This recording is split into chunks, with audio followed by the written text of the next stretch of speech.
بسم الله الرحمن الرحيم. لا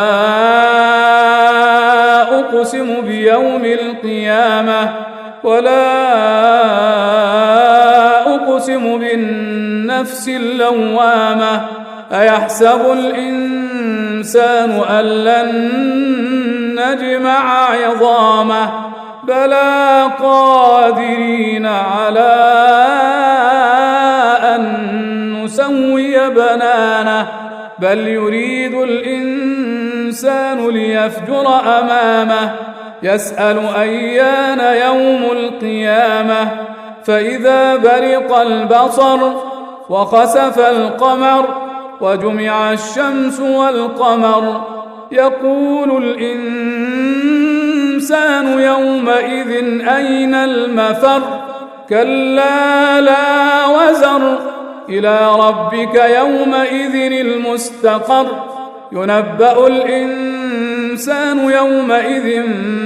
بما قدم وأخر بل الإنسان على نفسه بصيرة ولو ألقى معاذيره لا تحرك به لسانك لتعجل به إن علينا جمعه وقرآنه فإذا قرأناه فاتبع قرآنه ثم إن علينا بيانه كلا بل تحبون العاجلة وتذرون الآخرة وجوه يومئذ ناظرة إلى ربها ناظرة ووجوه يومئذ باسرة تظن أن يفعل بها فاقرة كلا إذا بلغت التراقي وقيل من راق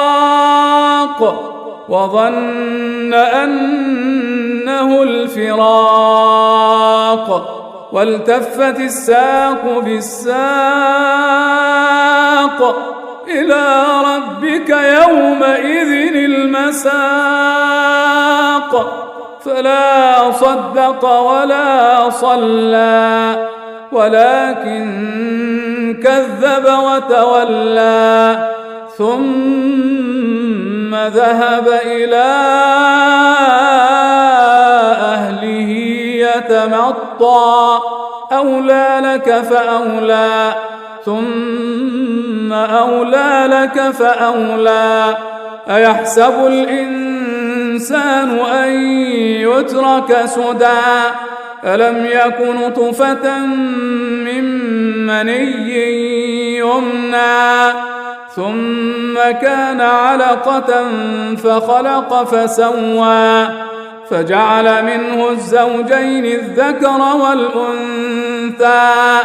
أليس ذلك بقادر على أن يحيي الموتى